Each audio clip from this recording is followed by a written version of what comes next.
Salut à tous, on se retrouve aujourd'hui pour parler du Paris Saint-Germain ce mercredi 3 septembre et on commence tout d'abord avec la trêve internationale. Il y a un petit rappel de tous les joueurs convoqués en sélection, il y en a pas mal bien sûr. Et nous on commence tout d'abord avec les Français, donc Barcola, Dembélé, Hernandez, Chevalier, Désiré Doué. Et lors du dernier entraînement mardi, à noter qu'Ousmane Dembélé était absent lors de l'entraînement. Un petit rappel, samedi dernier contre Toulouse, il est sorti sur blessure, donc il n'a pas été annoncé forfait pour les deux matchs de l'équipe de France, mais en tout cas il n'était pas présent hier à l'entraînement. Un petit rappel après-demain, il y a Ukraine-France, où l'équipe de France affrontera l'Ukraine de Zarbani qui sera là-bas. Donc Dembélé pas là, on se dit il y a des chances en gros qu'il soit forfait, tout simplement Ousmane Dembélé pour le match contre l'Ukraine. Et voici l'article du journal L'équipe aujourd'hui sur Dembélé incertain. Bon, je ne vais pas tout lire. Mais en gros, il y a des chances en gros qu'il doit laisser sa place tout simplement pour ce Ukraine-France qui se jouera en Pologne. Ça ne peut pas jouer en Ukraine par rapport à ce qui se passe actuellement. Et à noter qu'un éventuel forfait d'Ousmane Dembélé, ce qui est fort probable, vendredi contre l'Ukraine, devrait profiter à Désiré Doué pour être titularisé. Du coup, ce sera un autre Parisien qui commencerait titulaire. Du coup, Désiré Doué, parce qu'à la fin de l'entraînement hier mardi, le sélectionneur donc Deschamps s'est entretenu quelques minutes avec lui, particulièrement inspiré et en jambes pendant l'opposition de fin de match. Enfin, fin d'entraînement, il y a eu un petit match. Il était très bon, Désiré Doué, comme souvent. Et du coup, il y a des chances qu'il soit aligné en attaque. D'autres photos, Bradley Barcola avec les Bleus. Donc lui aussi, pourra peut-être commencer titulaire, on verra. Lors du match, bien sûr, Ukraine-France. Vendredi, les autres joueurs en sélection. Hakimi du côté de la sélection marocaine. João Neves du côté du Portugal. Marquinhos, qui va fêter sa 100e sélection contre le Chili jeudi soir. Il va devenir le 8e joueur le plus capé de la Seleção brésilienne. Son 100e match. On pense qu'il sera titulaire, bien sûr, Marquinhos avec le Brésil. Donc voilà, légende, bien sûr, du côté du Brésil, Marquinhos. Et aussi une petite photo d'Yann Kangini avant ses deux prochains matchs avec sa sélection, la Corée du Sud. On revient nous maintenant sur le PSG, bien sûr. Donc un petit rappel aussi du programme des matchs dès la reprise. Donc là on est le 3, donc là dans 11 jours, ce Paris Saint-Germain-Lens qui se jouera, ça sera un dimanche à 17h bien sûr cette rencontre. Et le mercredi, le Paris Saint-Germain Atalanta Bergame le 17 au programme. Puis après il y aura Marseille, il y aura la Auxerre et après Barcelone. Ça sera comme du très lourd dès la reprise pour l'équipe parisienne. Et concernant ce PSG Lens, c'est bien confirmé les gars que João Neves portera le badge de top scorer de Ligue 1 lors de la prochaine journée contre Lens, parce qu'actuellement il est meilleur buteur, enfin co-meilleur buteur, parce que aussi un autre parisien c'est Ilan Kibal, donc joueur lui du Paris FC. Un joueur algérien qui a marqué 3 buts. João Neves aussi a marqué 3 buts, mais il a marqué un triplé lors du dernier match. Donc, mais c'est lui qui aura le badge. Peut-être, je sais pas, peut-être parce qu'il a joué peut-être moins de minutes. Parce qu'après, tu regardes, si les deux joueurs sont au même nombre de minutes, tu regardes après, enfin, même nombre de buts, tu regardes peut-être après le nombre de minutes jouées. C'est peut-être celui qui a joué le moins. C'est-à-dire qu'il a été buteur plus rapidement, on va dire. Des meilleurs stats, en gros c'est João Neves, en gros qui aura le badge top scorer lors du prochain match. Et à noter que les 3 buts inscrits à la 7e, 9e et 14e à Toulouse, le PSG a inscrit 3 buts dans le premier quart d'heure d'un match pour la première fois de son histoire, toute compétition confondue. Jamais le Paris Saint-Germain avait marqué 3 buts dans les 15 premières minutes d'un match, jamais c'est arrivé dans l'histoire du PSG en plus de 50 ans d'existence. Et c'était le cas contre Toulouse les gars, un but à la 7e, un but à la 9e, un but à la 14e de cette rencontre. On continue, on va parler cette fois-ci Mercato. Oui, le Mercato est terminé, c'est vrai, mais on a pris, ça y est, officiellement le départ de Donnarumma, parce que ça a été comme le long feuilleton Donnarumma pendant tout l'été. Et ça y est les gars, allez, sur le Twitter officiel du PSG, après 4 années passées au PSG, de nombreux titres remportés, Donnarumma s'engage avec Manchester City dans le cadre d'un transfert définitif. C'est pas un prêt, c'est un transfert sec. Le club du PSG remercie très sincèrement Gigio pour tout ce qu'il a apporté au club et lui souhaite bien sûr le meilleur pour la suite. À part quand il affrontera le PSG bien sûr, mais sinon voilà le meilleur avec son nouveau club de Manchester City, voilà ça a été confirmé. Donc c'est d'ailleurs le premier transfert PSG City de l'histoire pour QSI, voilà, parce que jamais c'est arrivé un joueur du PSG qui prend la direction de City sous QSI bien sûr, quand ils ont acheté l'équipe parisienne. À noter que c'est 35 millions d'euros avec les bonus, c'est 30 plus 5.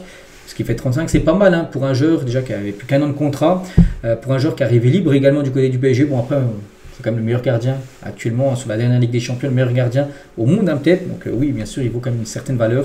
Donc ce que le PSG a fait, c'est une bonne chose de quitter Donnarumma. Moi je pense toujours pas, je pense qu'il fallait garder ce gardien après. Voilà, c'est Luis Enrique, tout le monde qui a choisi, et du coup changement de gardien du côté de Paris. Donc voilà, merci Donnarumma et bonne chance pour la suite. Et tiens, ses premiers mots en tant que nouveau joueur de City, j'ai hâte de rencontrer mes nouveaux coéquipiers, le staff et les supporters. Jouer à l'Etihad Stadium sera un moment très spécial pour moi. Je suis très enthousiaste pour ce qui m'attend et je peux promettre que je donnerai absolument tout pour essayer d'aider le club à obtenir encore plus de succès. Donc voilà, concernant Donnarumma, donc une page se tourne, il est arrivé en 2021 et voilà, maintenant il fait ses adieux, donc bonne chance à lui. On continue du coup avec ce mercato. Du coup, le PSG a bien géré quand même les départs. C'est vrai que Luis Campos, qui gère la cellule mercato, il est énormément travaillé, puis c'est pas mal quand même. Donc Donnarumma a été transféré pour 35 millions d'euros avec les bonus.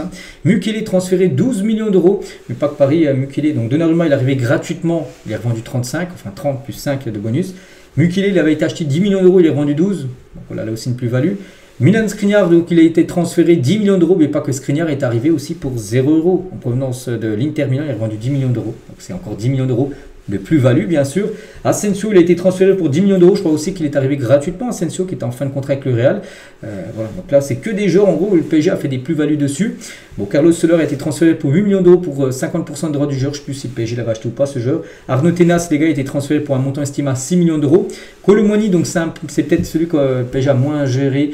Parce que voilà, Paris voulait essayer de récupérer de l'argent avec une option d'achat obligatoire. Du coup, c'est seulement un prépayant de 5 millions d'euros sans option d'achat. Ce qui veut dire que Tottenham, en gros, il reviendra à Paris dès le 1er juillet, tout simplement en 2026. Donc ça sera encore un souci l'année prochaine. Kimpembe rend bientôt vers le Qatar, un championnat qui dispose encore de 15 jours pour boucler ses deals. Voilà pour le championnat qatari.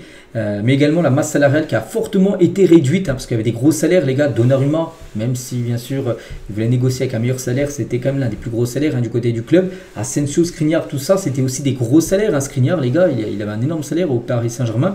Et tous ces joueurs ont quitté voilà, l'équipe parisienne. Voilà, donc la masse salariale vraiment a énormément fondu.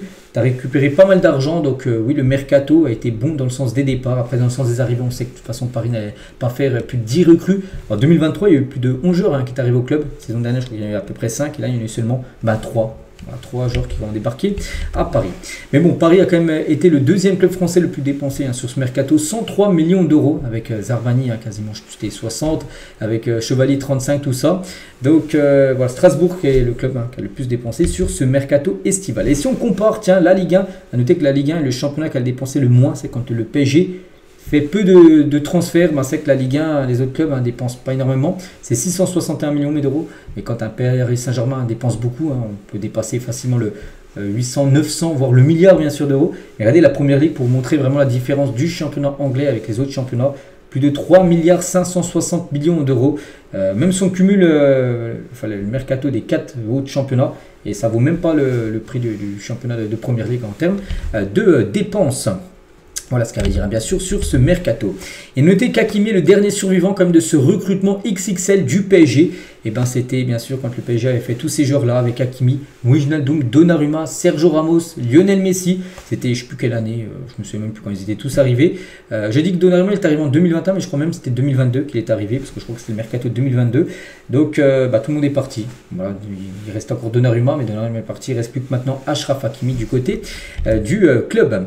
On continue avec ce jeune joueur Khalil Ayari. J'en ai parlé hier, j'ai dit que c'était une recrue un peu surprise. C'est surtout un joueur pour le groupe Espoir. Nous on apprend aujourd'hui, d'après le journal Le Parisien, qu'il a pour objectif, ce tout jeune joueur tunisien, de s'imposer avec les espoirs du PSG. Bien sûr d'être déjà bon avec l'équipe réserve, afin de se faire une place à l'entraînement avec le groupe pro et obtenir du temps de jeu avec l'équipe première. Voilà son projet.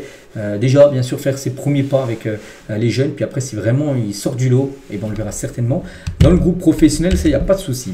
Concernant Kimpembe, à noter que l'AC Milan s'était renseigné sur la situation de Kimpembe pendant le mercato.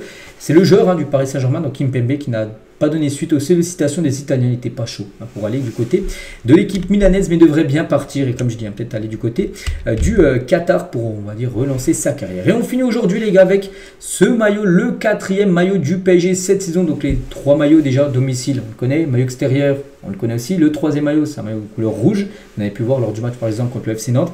Et le 4e maillot qui sortira, comme d'habitude, en janvier prochain. Il devrait ressembler à ça. Qu'est-ce que vous en pensez? Je le trouve très beau.